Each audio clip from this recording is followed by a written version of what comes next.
Mali Silamatonga Faranyonga Jekuluba au Conseil islamique du Mali Manyema, Mali Silamadine Nyemoga Faranyonga Jekuluba, groupement des leaders spirituels musulmans du Mali Manyema, Silamea de Meto Ansaru Nyejora Seyeda Sherif Ousmane Madana Haidara, Wele la Burkina Faso Jamana Kono, Kerengere Nenyana Ministry Fe, Musulakala, Ministry Menyeshinedu, Subahana Manjingo, Ane Posuko Umo. Akana fara silama uka dina nyama uka bobo julaso ka jeka dali masa wele jamana basigili la zamzami yo bora bangone jangine bugo sherifla duba dafe nengi kunda Burkina Faso ka bobo julaso Burkina jamana nyama rock mar Christian Kabore kele ka meka fo asayada Sherif Ousmane Madana Haidara dona Burkina Faso bobo julaso aya kanu ani zamzami yo kanyonzoro Burkina Faso fa bala waga lekele yani ala wele che okora ye janvier kalo tile mugani zaba Burkina Faso fa bala waga rock mar Christian Kabore jamana nyama aye Mali Silamatonga Faranyonga Jekuluba au Conseil islamique du Mali Manyema Mali Silamadine Nyemoga Faranyonga Jekuluba groupement des leaders spirituels musulmans du Mali Manyema Silamea de Meto Ansaru Nyejoyoro ase yada Sherif Ousmane Madana Haidara Bunya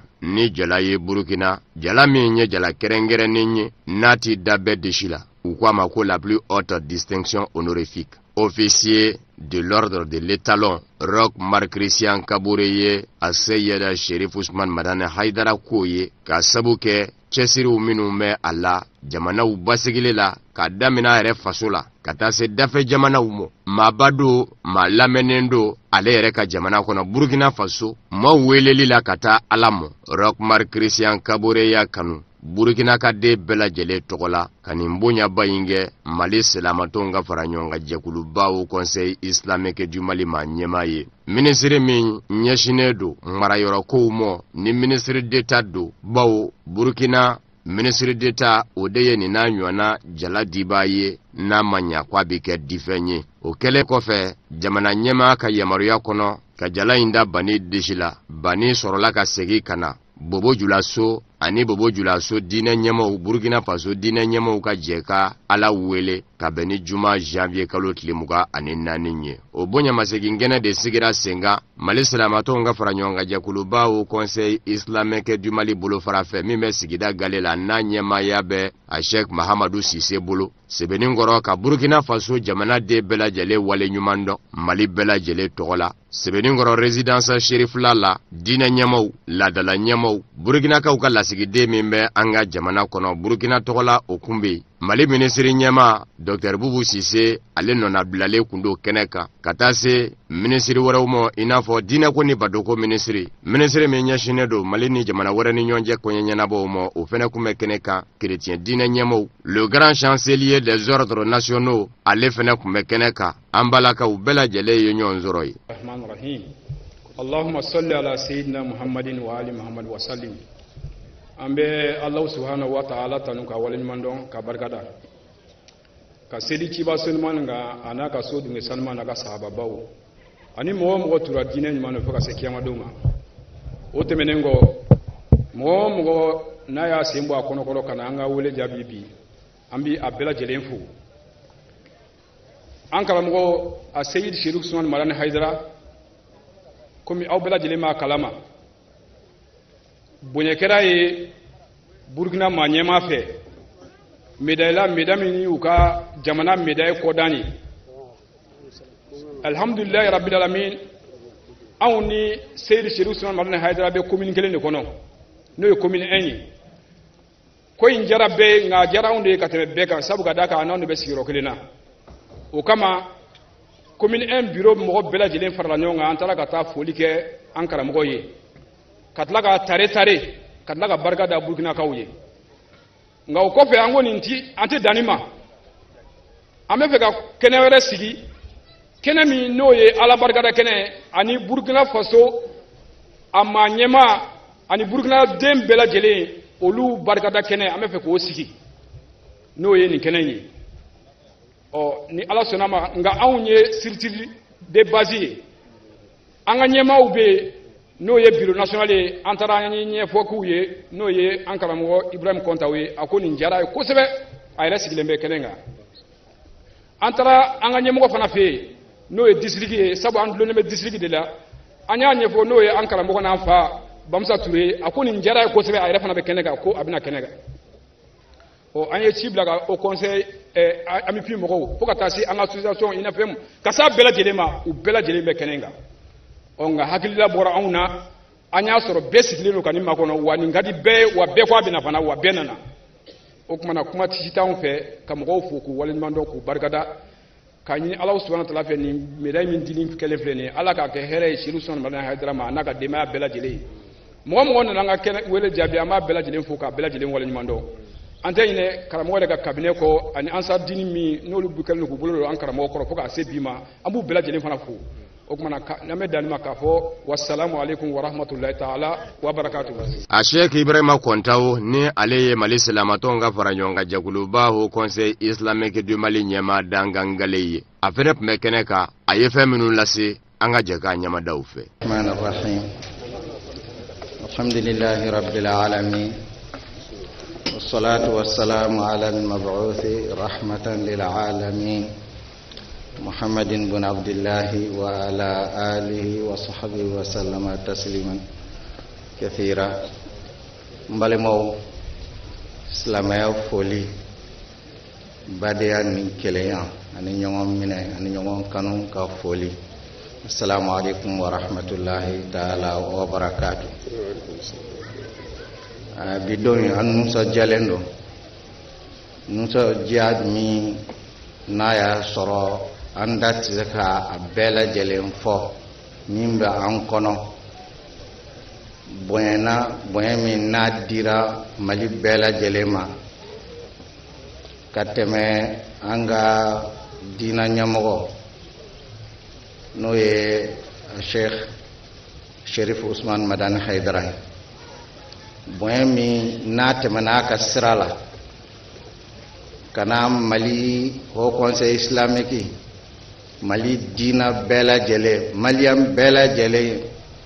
ka na di Mali bɛɛ lajɛlen ma a dira jɔnniw fɛ an badenw an balimaw an kanuɲɔgɔn an sigiɲɔgɔn kabini lawali la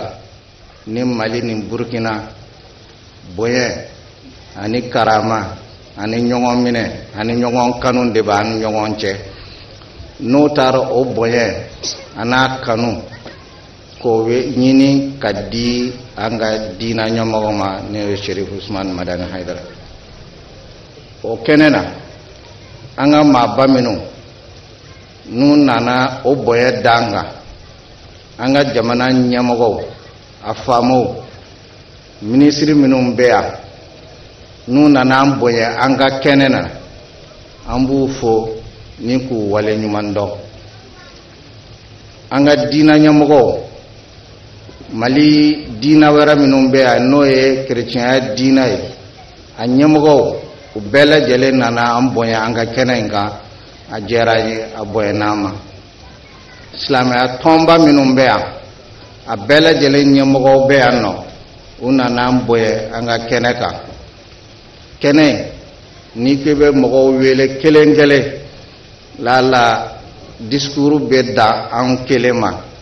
an tɛ fɛ ka mɔgɔw ka kɛnɛ minɛ nka n bɛ bɛɛ lajɛlen fɔ yan nɔ maa o maa nana kɛnɛ in na a nana a yɛrɛ ka kɛnɛ na a nana diinɛ ka kɛnɛ na a ka d'a ye nin kɛnɛ in na kɛrɛnkɛrɛnnen la bonya min n'a dira an ka diina ɲɛmɔgɔ ma o conseil islamique ɲɛmɔgɔ ma ni k'ale yɛrɛ fo kɛrɛnkɛrɛnnen na ni k'a waleɲuman dɔn bonya in dira ma kun min kosɔn n'o ye sigiɲɔgɔn fɛya o bɛ se ka kɛ bonya kɔnɔ cogo min na a bɛ se ka kɛ karama kɔnɔ cogo min na a bɛ se ka kɛ ɲɔgɔn kanu kɔnɔ cogo min na a bɛ se ka kɛ koto ɲɔgɔn to la kɛnɛ kan cogo min na o bɛɛ lajɛlen faralen ɲɔgɔn kan a dɔnna k'a fɔ ale bɛ baara kɛ o la a ka lisi de y'o ye o bonya maliyɛnw ye o k'a ye o y'o dɔn a ye olu de tugura a kɔ fɔlɔ n'o bonya sera kɛnɛ ma donc an bɛ maliyɛnw bɛɛ lajɛlen fo o la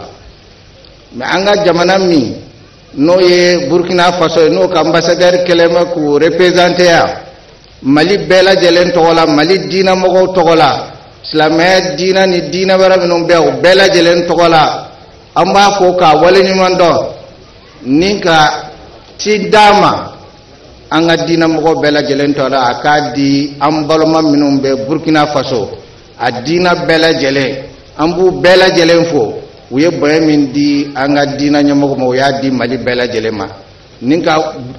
ci kɛrɛnkɛrɛnnen dɔ a da la a k'a di Burkina ɲɛmɔgɔw ma k'a fɔ u ye bonya min di an ma a bonyana an ma a diyara an ye Ala ko an n'u sara hɛrɛ la au conseil islamique tɔgɔ la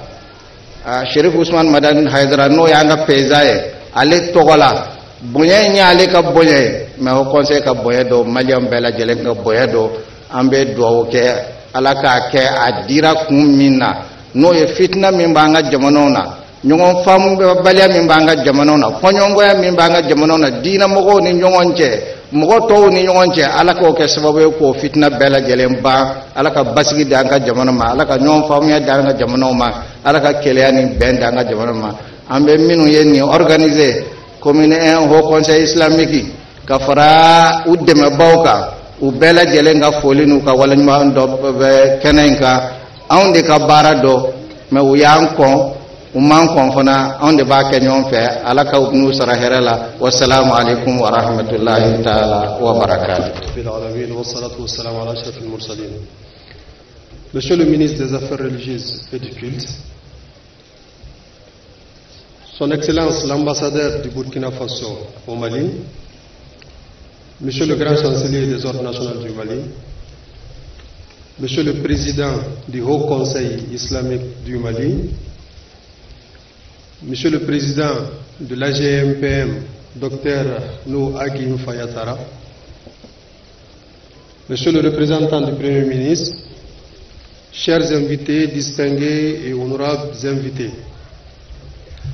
permettez-moi, au nom du Haut Conseil islamique du Mali,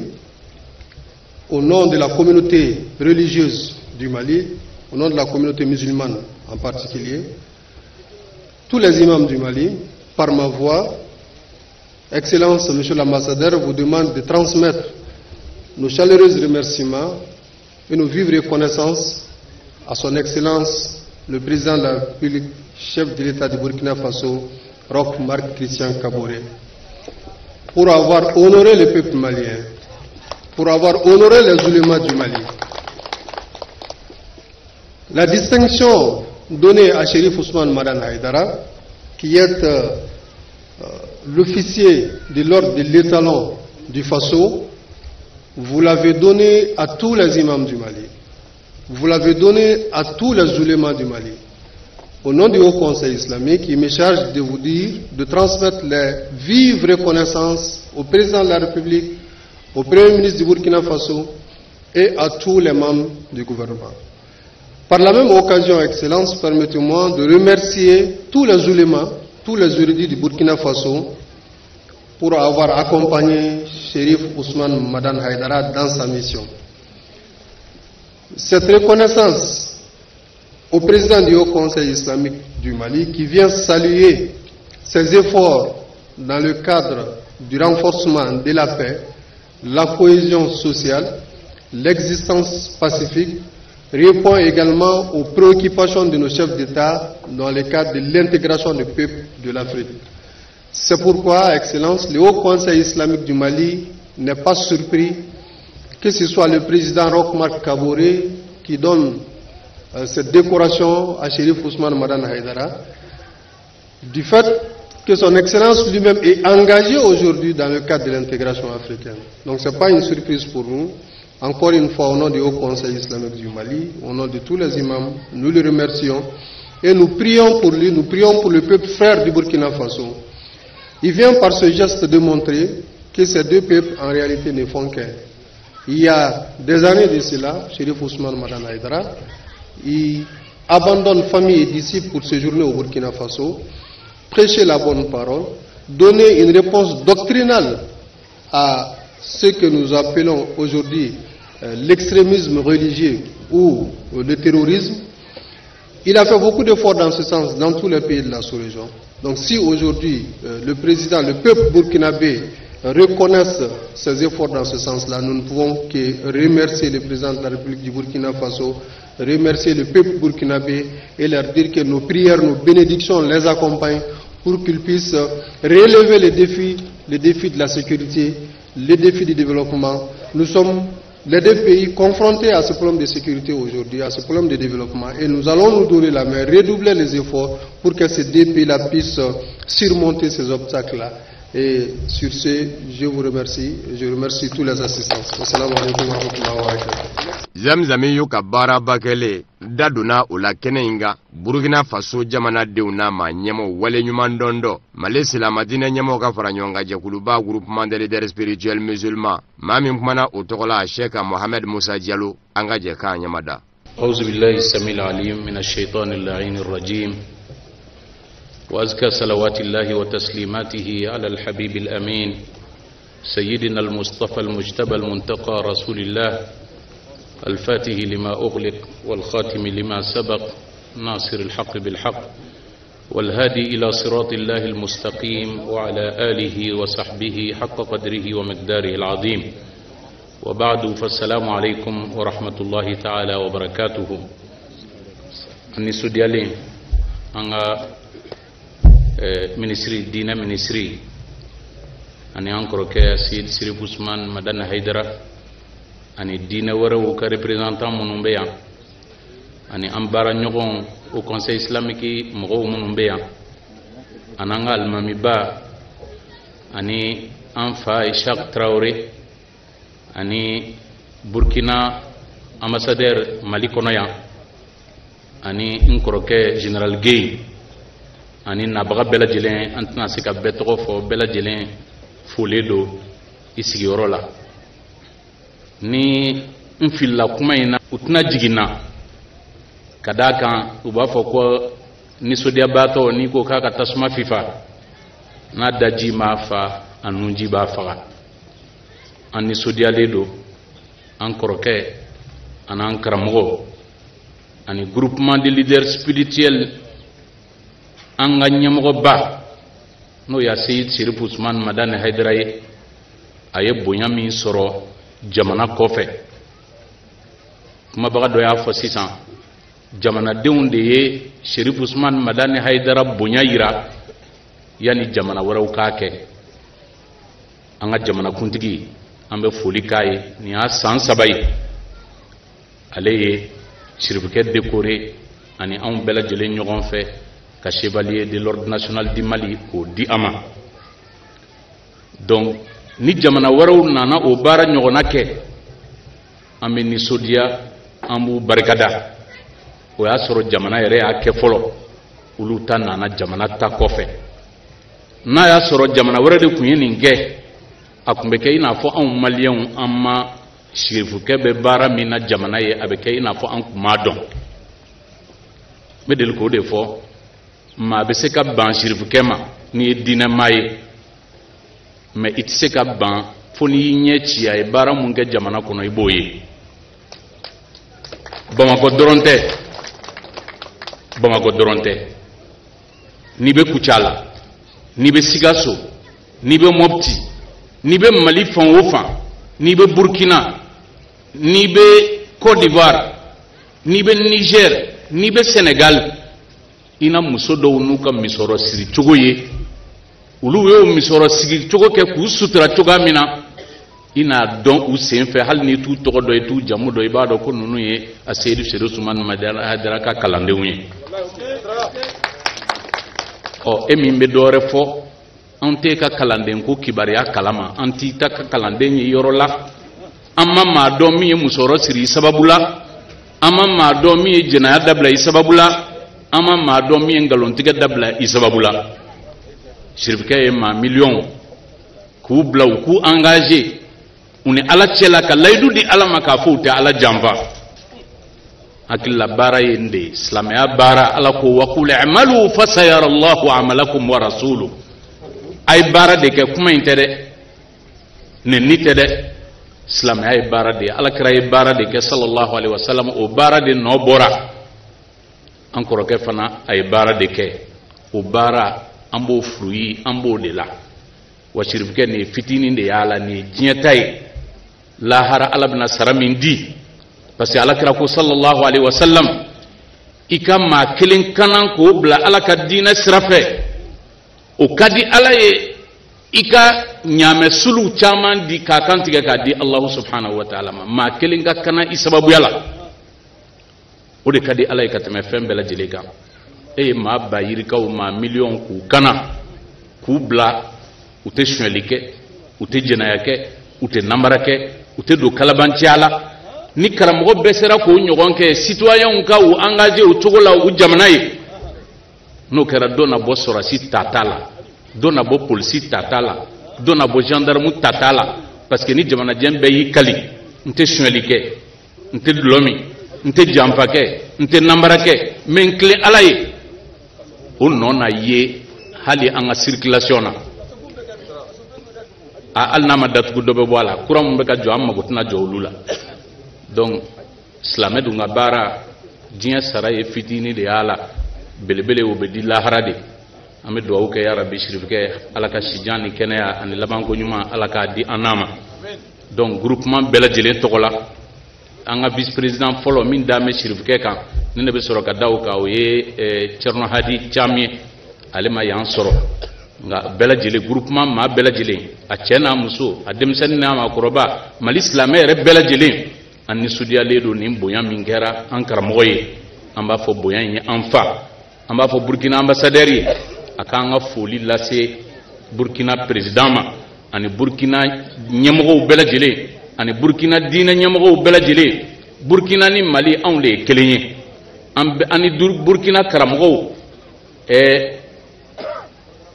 Burkina président ka conseiller min bɛ yen n'o bɛ palais la ye diinɛ ko tɔgɔ la n'o ye docteur Abubakar Dukure an n'ale bɛɛ lajɛlen bɛ ɲɔgɔn sɔrɔ fondation Mohamed VI la kalo saba o kalo saba an bɛ taa réunion na Maroc anw de ni Burkina bɛ sigiɲɔgɔnya la n'an bɛ ɲɔgɔn concerté an b'a daminɛ an yɛrɛ dama donc o Burkina kana bonyamasegin kɛ Mali ye bi o b'a jira k'a fɔ an ni Burkina ka kɛlɛya min n'an b'o k'o kɛnɛw kan kɛnɛma o kɛlɛya o sabatira ya rabi hali bi an bɛ jamana min kɔnɔ Mali ni Burkina gɛlɛya min b'a kɔnɔ bi o ye insécurité ye ala de bɛ basigi ala de ye basigi masa ye an bɛ ala deli basigi ani hakilisigi ala k'o don an ka jamanaw bɛɛ lajɛlen kɔnɔ nin kɛnɛw ɲɔgɔnna ya rabi ala ma cayara wassalamu alaikum warahmatullahi ta'ala wa barakatuhu an balakaw ma to kɔ ka sabu kɛ zamzami ye fura dama a ka ko tɛ an balakaw bolo tulonna o ma daminɛ bi o de kosɔn inafɛn ma ni o ye silamamusow ka tɔnba ye an ka jamana kɔnɔ o nɔna bila ye bonyamasegin kɛ kɛnɛ kan balima silamɛw assalamu alaikum an tilenna hɛrɛ la ala k'an si hɛrɛ la an bɛ kɛnɛ min kan ya bi an nisɔndiyalen de bɛ nin kɛnɛ in kan Mali muso bɛɛ lajɛlen nisɔndiyalen bɛ kɛnɛ in kan yan kɛrɛnkɛrɛnnenya la Mali silamɛ musow kɛrɛnkɛrɛnnenya la UNAFEM bureau national wele sera ma waati o waati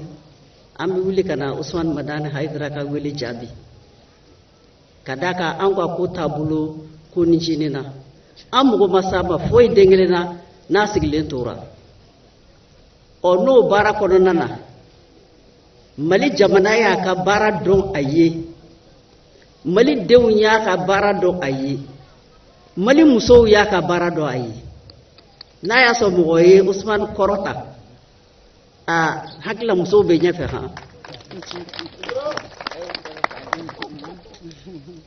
ni Burkina fana nana ka n'o ye k'a fɔ ko cɛ min ni a bɛ anw bolo yan ja a ko b'olu yɛrɛ fana ye fo ka taa médaille di a ma an bɛ fɔ Burkina foli yɛrɛ kɔ k'a président fo ka ministre so bɛɛ lajɛlen fo k'u ka députéw bɛɛ lajɛlen fo ka Burkina cɛ n'a muso bɛɛ lajɛlen fo u ye bonya min di Usmani Madani Hayidara ma a dira Mali musow de ma anw de ta ye nin médaille nin ye a diyara an ye a bɛnna an ma an bɛ foli k'a ye ala ka nin kɛ boma ɲabila ye ala ka n'a danni ma ala ka kɛ si ni kɛnɛya ani sutura ni labanko ɲuman ala k'o k'a ni Madani Hayidara yɛrɛ ye ani Mali jamana bɛɛ lajɛlen muso bɛɛ lajɛlen de ka foli bi yan silamɛ muso bɛɛ lajɛlen de ka foli bi yan kuma caman tɛ anw fɛ anw nisɔndiyalen don an bɛ barika da ala ye ala ka da ɲɔgɔn caman jira an kɛnɛ na. silama ni keretiyɛn nin bɛɛ lajɛlen ko ko mali wa bani yɛrɛ fura dama a kɛn bɛ ka se da a mɔkɛ sendano na ni o ye muhamadul mustafa ye nɛɛma ni kisi b'a ye o min ni yahudiyaw sigira o kumana silamaya a man ka kɛ nibɔ diinɛ ye ko diyagoya ko fɔ ma ka don da la katolikiw ni protestantw bɛɛ lajɛlen tɔgɔ la nɔ aga n fa yatara kumana ka bonyamasegin kɛ kɛnɛ kan. Par Jésus-Christ notre Seigneur, salam alaikum musulmans du Mali, peuple du Mali. C'est vraiment un honneur pour moi d'être ici cet après-midi. Mais ce que je vais vous dire, qu'avec les événements de 2012, la crise m'a tellement saisi que j'ai fui Tombouctou et je suis arrivé à Bamako. Et la seule chose que j'ai eu le temps de faire, c'est de demander à mes leaders ici d'asseoir une commission pour réceptionner mes autres frères et sœurs en Christ qui sont en train de fuir le Nord. Et son éminence, Jean Cardinal Zerbo, leur a donné leur centre catholique de Niamana et beaucoup étaient dans ce centre-là. Donc vous pouvez imaginer que les gens m'ont dit, ah, les gens là, ils te cherchent toi personnellement et tu dois quitter le Mali. Et j'ai dû fuir loin du Mali et je ne suis revenu qu'en août 2014. Donc vous pouvez imaginer, avant de revenir, on m'a appelé pour me dire qu'est-ce que je pense de ce leader musulman qu'on appelle Chérif Ousmane Madani Haïdara, qui était le dirigeant d'une des plus grandes entités communautés musulmanes du Mali. J'ai dit que c'est une chance pour le Mali d'avoir Chérif Ousmane Madani Haïdara. Parce que si lui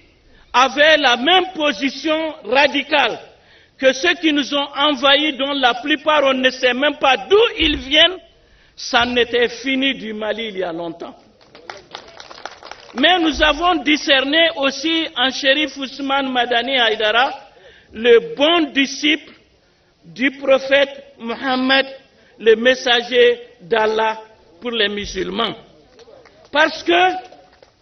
beaucoup de musulmans ne le savent pas, au moins ceux qui n'ont pas été éduqués, qu'en Arabie heureuse de l'époque, il y avait des chrétiens et des juifs aussi là-bas, mais ils vivaient sous la tolérance de ce grand prophète Mohammed. Et lui permet cette cohabitation pacifique aux chrétiens et à d'autres religions dans ce pays. C'est pour nous une fierté, une bénédiction, et on croit que c'est une chance pour l'unité du Mali. Mais j'ai vu aussi dans cette excellence de Chérif Ousmane Madani Haïdara les traces de l'histoire du Mali, ce que nous, chrétiens, on aime le plus qu'on nous répète. L'histoire du Kouroukan Fouga.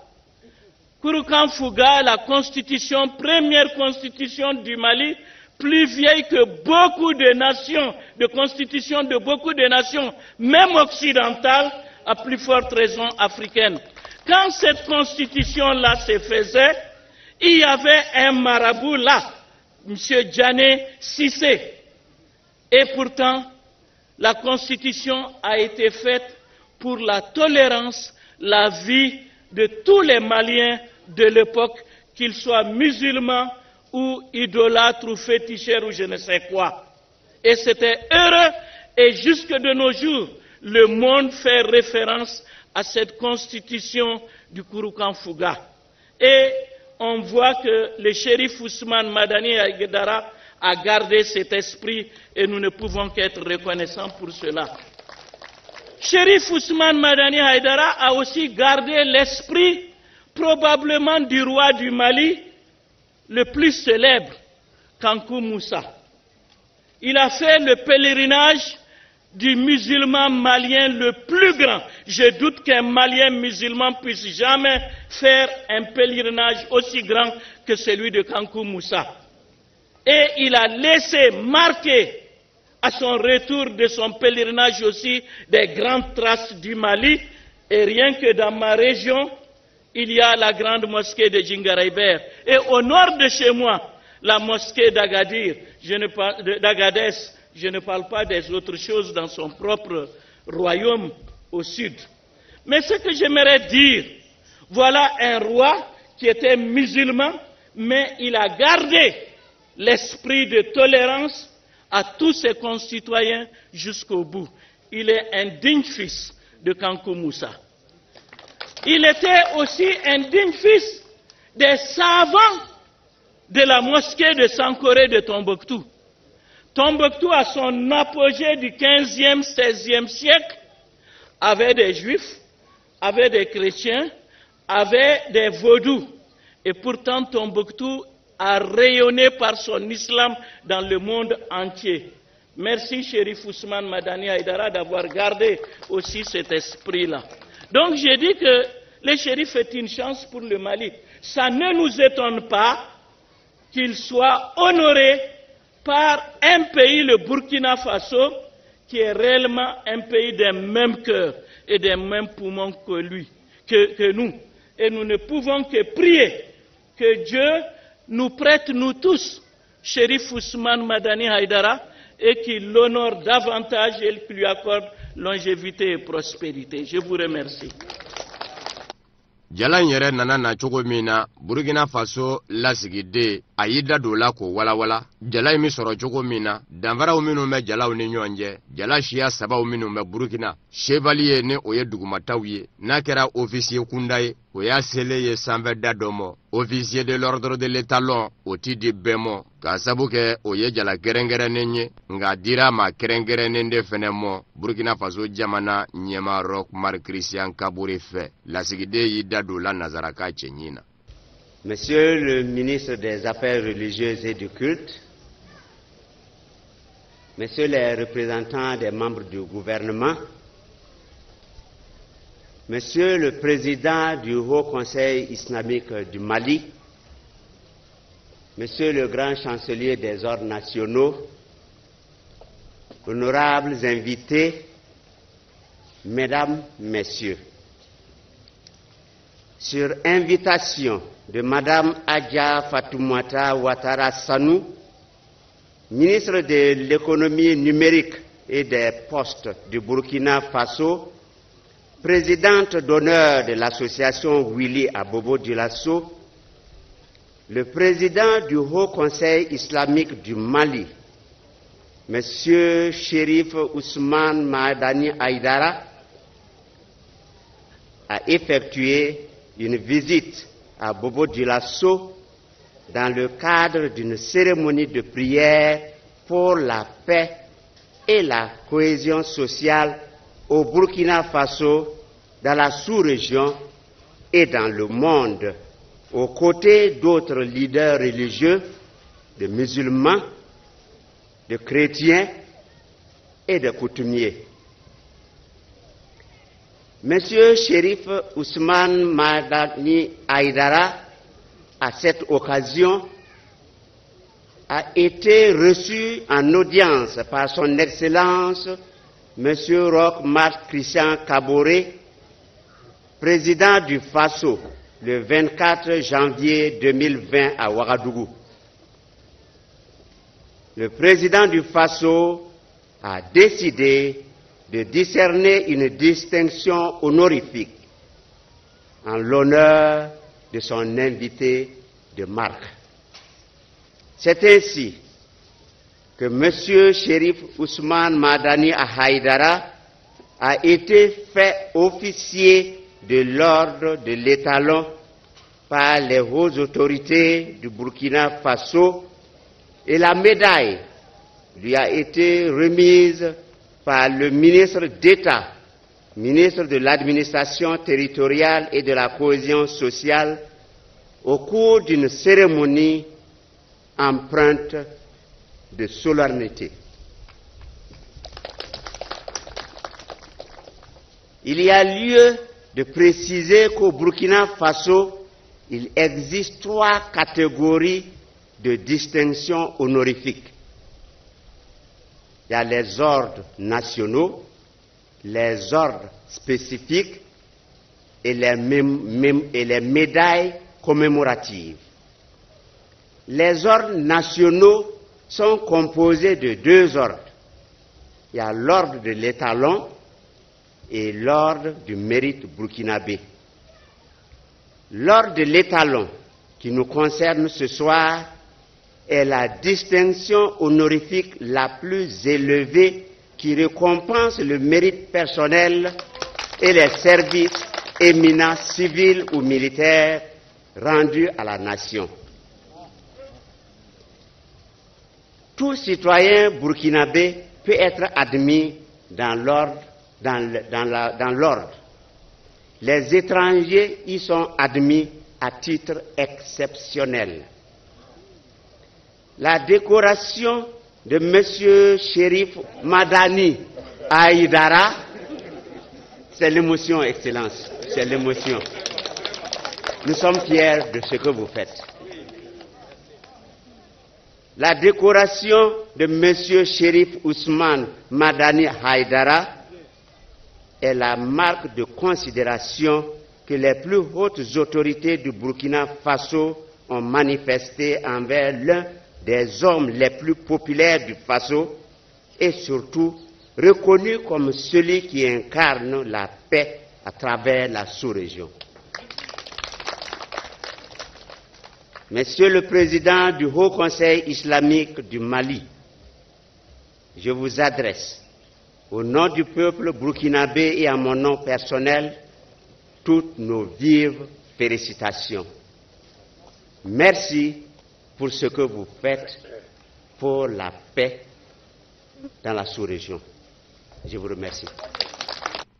Dina koni batoko ministre Cherno Asa Diallo aye bonyama seginge kanyeshe Burkina Faso jamana manyema umo ka jirawla ka fo nimbonya kele de fena dambe banika Mali jamana nyema ufe no de ato jalaw dera mo Mali manyema ufene fe. Assalamu alaikum.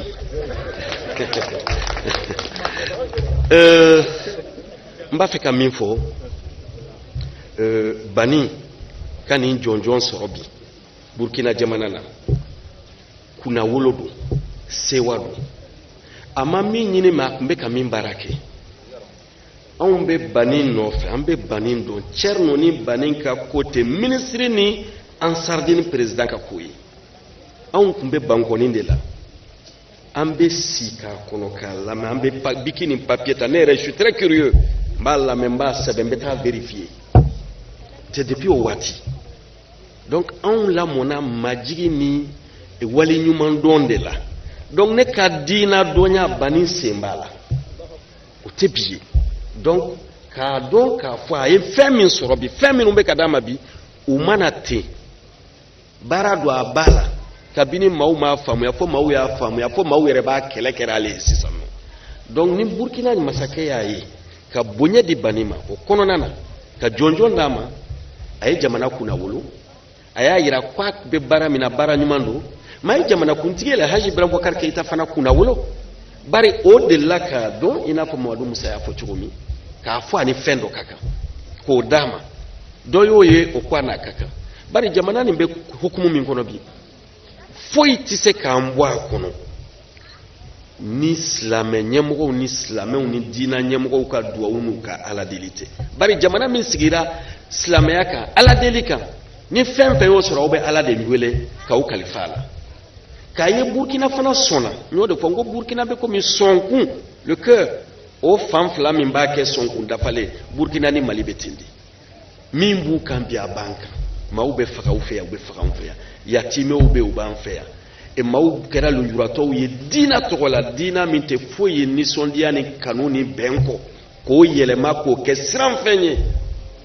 donc ka fo bani ini ni mbunye kaka ka Burkina ambassadeur fo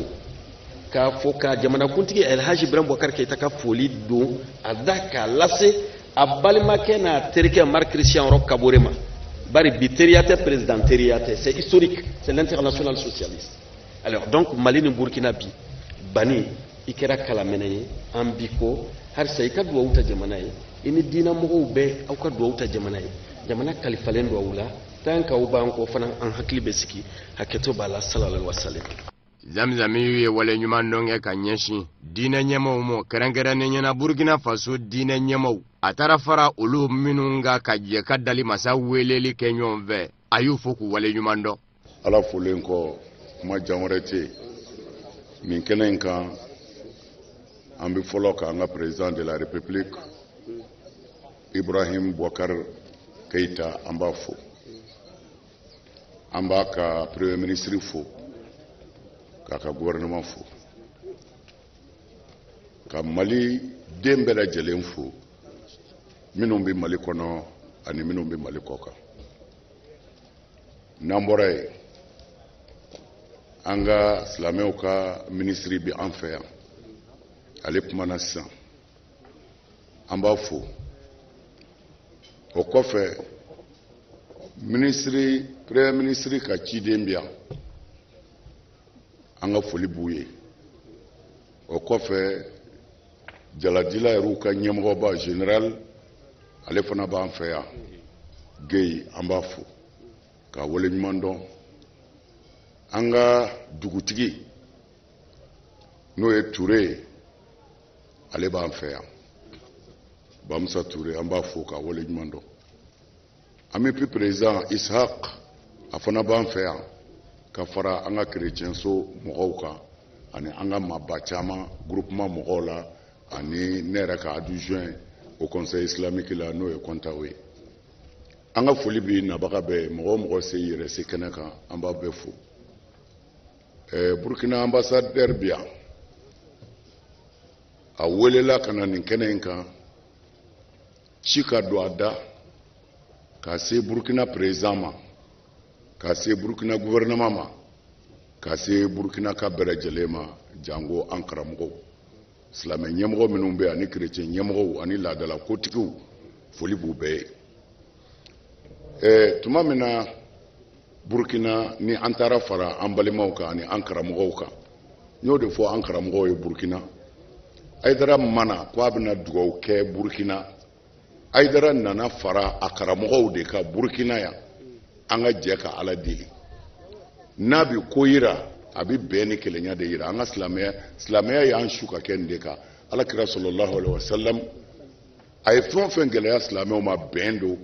ani kelenya ani ka hinɛ ɲɔgɔn na ka ɲɔgɔn tɛgɛ minɛ alors n'i ye ne ye Burkina n bɛ faso dɔ de la n tɛ se ka o la fiyewu mais journaliste ye ɲininka ko médaille min dir'i ma décoration min kɛra ko i bɛ mun fɔ ko a ye nisɔndiya y'i bila min n ko non décoration in Ala ni ce minnu y'a kɛ u ni ce n ko mais décoration in ma bonya ne Aidara ma min bonyana ma an taara fara an karamɔgɔw ka dugawu kɛ u ka jamana ɲɛmɔgɔ n'o ye président ye a y'a ɲini an ka ɲɔgɔn ye a ye n kunbɛn cogo min na a ka bureau kɔnɔ a n'a ye n sigi cogo min na a n'a ye baro minnu kɛ n fɛ ka dunan wele ka n'a bonya n ko ma dan sɔrɔ président ka o bonya de la n ko médaille tɛ an nana a ko a ye a ka ministre yamaru a ka n décorer an bɔra ale fɛ yen an nana ministre fɛ yen an nana sɔrɔ o fana y'an kunbɛn cogo la a kɛra bɛɛ ɲɛna a film a kasɛtiw bɛ a fɛn bɛɛ bɛ yen ministre d'état Burkina a ye bonya min kɛ k'an kunbɛn a ka bon hakili ma mais o dama tɛ an karamɔgɔ minnu bɛ yen an ka wajulikɛla minnu bɛ yen n y'o de fɔ karamɔgɔw ye Aidara mana ko a bɛ dugawu kɛ Aidara nana fara aw de kan an ka dugawu kɛ an ka jamanaw ye Burkina docteur caman bɛ yan Burkina kuranɛ durusila hafizu caman bɛ aw la yan Burkina aw ye karamɔgɔw ye a bɛ min kɛ a b'a dɔn mais a balimakɛ yeli a cɛ la o k'an ka Ala nisɔndiya a k'an ka silamɛya nisɔndiya u y'an kunbɛn u bolo dayɛlɛlen an ka karamɔgɔ minnu bɛ yen au conseil islamique pour que k'a surunya a bɛ faamu cogo min na an fɛ yan n b'a fɔ cogo de la Burkina diinɛ ɲɛmɔgɔ n'o y'u ka au conseil islamique président ye an y'a sɔrɔ ale voyagelen don mais a ka adjoint o de faralan kan an ye nin baara in bɛɛ de kɛ ɲɔgɔn fɛ a nisɔn ka di a b'an bonya fo ka taa bobo ka baara in bɛɛ kɛ k'a ban ka ɲɔgɔn bilasira a ka tila ka taa ne nɔfɛ fo n ka so bobo jula so an ye baro caman kɛ an ka sɔrɔ ka ɲɔgɔn bilasira u ka avion ta ka taa Wagadugu an ka mobili ta ka na Mali la mana nin yɔrɔ in na n b'i Burkina karamɔgɔ bɛɛ fo n b'a silamɛw fo n b'a kerecɛnw fo n bɛ a laadalamɔgɔw fo mana ne ka kuma man ca n bɛ fɛ dɔrɔn komi an ka minisiri ye ci don ambassadeur da ka ban ci min kan ka se président n'a ka minisiriw ma ani Burkina jamanaden bɛɛ mais nin kɛnɛ in kan n ye foli kɛ Burkina karamɔgɔ ye n bɛ segin k'a k'u ye bonya tɛ min kɛra ka bonya kɛ o de do sinon n'i ye mɔgɔ dɔgɔya hali n'i ye sanu d'a ma a bɛ jan kɔ mɔgɔ mago bɛ 100 na n'i y'a wele ka 200 d'a ma a bɛ nisɔndiya mais n'i y'a da ɲɛ ka k'a bin hali n'i ye 1000 d'a ma a bɛ taa k'a to i bolo o tuma na médaille tɛ médaille dira ni bonya ni kanu min ye o de do Ibrahim Boubacar n b'a fo ale ye dɔ di yan o kɔfɛ médaille caman dira américains ye dɔ di tubabuw ye dɔ di an yɛrɛ ka jɛkulu mɔgɔw n'o ye an ka Haut Conseil président danga ye ni o ye Kointawo ye olu ka médaille filɛ o tuma na an b'u fo k'u waleɲuman dɔn mais ne y'o de fɔ médaille ye jirali de ye k'a fɔ dɔrɔn n b'a yir'i la n b'i fɛ i ka kan ni nin ye mais silamɛ ka kan ni min ye o bannen don Ala fɛ o bannen don an ye diinɛ dɔn ni min ye kiraw cira de an ka lafiya dugukolo kan an ka balo hɛrɛ la an kana ɲinɛ min kɔ chrétien silamɛ kɛlɛ tɛ yen ne de ye miiri walima ne nana sɔrɔ n fa ye silamɛ n kɔrɔbayara n fa bɛ seli ne yɛrɛ selila ka fara n fa kan n kɛra silamɛ mais nin fana nana a fa ye chrétien de ye a fana kɔrɔbayara ka fara a fa kan u bɛ taa église de la mais ale fana taara yen mais kɛlɛ bɛ min mais min bɛ sisan i miiri kɛ chrétien ni tiɲɛ don i ka don o la n'i dara silamɛya yɛrɛ la i ka don o la mais an ka baara kɛ dɔrɔn n'an sera lahara e tɛ Ala ye ne tɛ Ala ye an ka baara kɛ lahara a bɛ ɲɛnabɔ bon an tɛ sera nin de la ɲɔgɔn faneni ɲɔgɔn baneni ɲɔgɔn faga ni Ala tɔgɔ ye k'a sɔrɔ Ala yɔrɔ ka jan a tigi bɛɛ la kafiri ka kafiriya b'a yɛrɛ de kan n'a tɛ se ne ma Ala ko an k'a to yen chrétien ye chrétien choisi hakilitigi don a miiri la ne yɛrɛ ye hakilitigi ye ne ye silamɛya de choisi mais an bɛɛ ye mɔgɔ de fo bɛɛ ka kɛ ne ta la e ye jɔn ye fo nin tiɲɛ fana ka fɔ chrétien ni silamɛ an ka taa fɛ dɔrɔn mais an bɛɛ ye balima ye diɲɛ na yan parce que Ala y'an kɛ maliyɛn ni jamana wɛrɛ don Ala y'o k'o jamanaden de ye chrétien minnu bɛ Mali la maliyɛnw de don silamɛ minnu bɛ Mali la maliyɛnw de don anw mana n'u ye u mana n'an ye Ala y'an bɛɛ bila yan o tuma an kana ɲinɛ min kɔ ni ne ye silamɛ ni e ye ko man di ne ye ça c'est autre chose mais an kana ɲinɛ min kɔ dugukolo ye Ala ta ye ni Ala tɛ min fɛ o tɛna yan o tuma n'Ala ye mɔgɔ minnu to a ka dugukolo kan an silamɛw fana k'olu to Ala ka dugukolo kan u ka balo